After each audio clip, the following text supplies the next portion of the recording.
जी आज प्रधानमंत्री अल्पसंख्यकों की देखिए, अल्पसंख्यक समुदाय को भी पता चल गया कि कांग्रेस पिछले 60 सालों से उनको वोट बैंक की तरह इस्तेमाल कर रही थी। इसीलिए हर चुनाव के पहले उनके लिए कार्यक्रम की घोषणा करना, उनके लाभ की बात करना, वास्तव में अभी तक उनको ठगा गया है, उनको वोट बैंक के रूप में देखा गया है। हम लोग मानते हैं कि विकास होगा तो सबका होगा, किसी एक का नहीं होता है।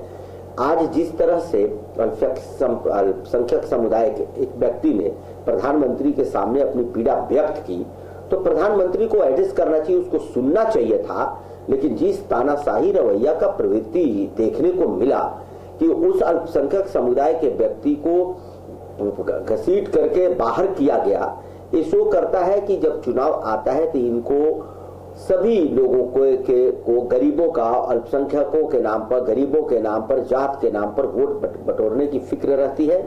बाकी अगर विकास किए होते तो आज 60 साल में भारत दुनिया का अग्रणी देशों में खड़ा रहता। आज अमेरिका से भी ज्यादा इकोनॉमिक पावर, बड़ा इकोनॉमिक पावर भारत हो जाता। अरविंद केजरीवाल ने देखिए, उन लोगों के बारे में यही मैं कह सकता हूं कि खुद आंदोलन करके तो आए हैं, धरने दे करके।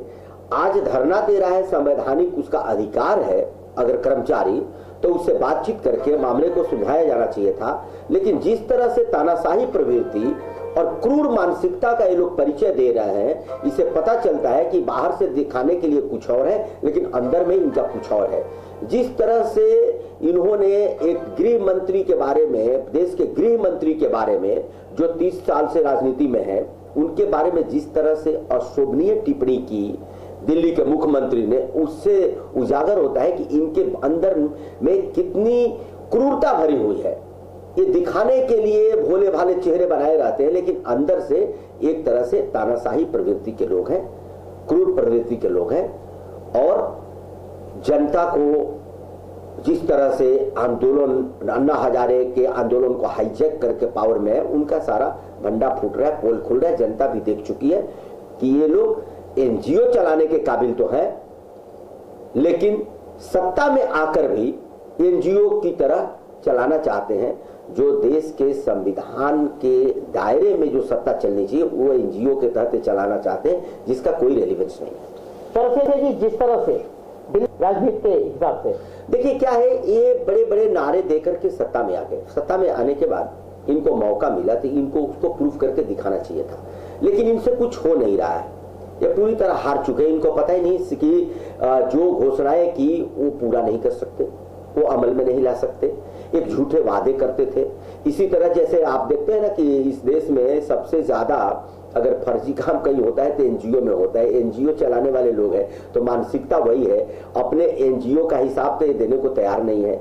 पूरी फॉरेन फंडिंग से जो चुनाव लड़े, खुद इनके वेबसाइट पर है कि एनजीओ को फोर्ड फाउंडेशन ने पैसे इनकी पार्टी को क्यों दिया। बाहर की संस्थाएं चुनाव लड़ने के लिए किसी पार्टी को पैसे दे रही है तो उसका क्या मकसद है। खुद एडिटोरियल में आ गया है बड़े न्यूज़पेपर के कि इनके लोगों के प्रचार में अमेरिका से लोग आए और उन्हीं लोगों को मंत्री बनाया गया जिनके का प्रचार अमेरिका में बैठे फोन से भी होता था, वहां से लोग आके प्रचार भी कर रहे थे। तो इन सब चीजों की जांच भी करी। दूसरे की जांच की तो मांग करते हैं, जब इन पर एलिगेशन लगता है तो जांच की मांग नहीं, वो अपनी कमेटी बना करके रफा दफा कर देते हैं। तो इन सबकी जांच होनी चाहिए। इसीलिए ये लोग ईमानदार लोग नहीं है, ईमानदारी का चोला पहने हुए धीरे धीरे जनता के बीच बेनकाब हो रहे हैं। बिन्नी जिस तरह से एक्टिविटी बिन्नी की है, वही तो बोले नहीं, ये लोकतांत्रिक प्रक्रिया में विश्वास करने वाले लोग नहीं है।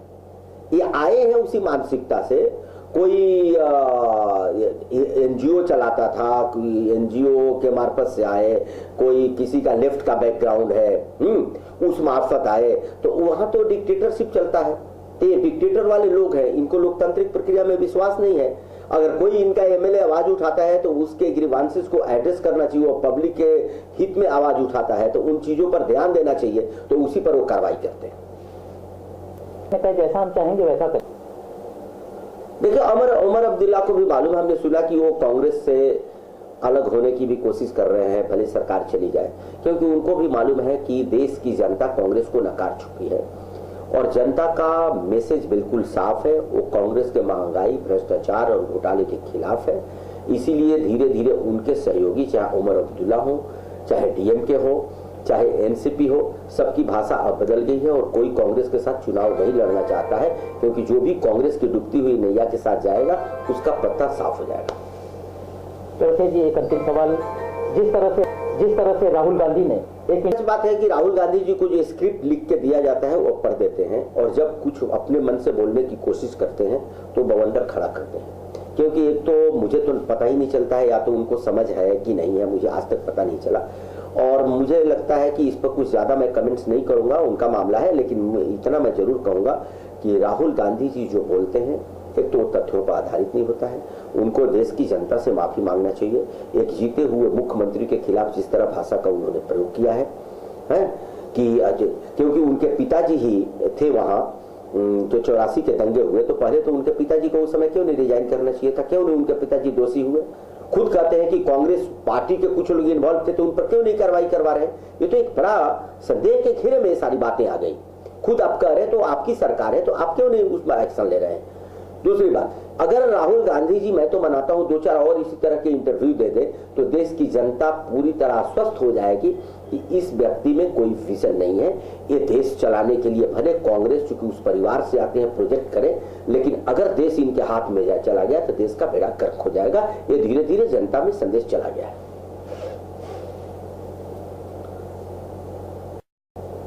देश का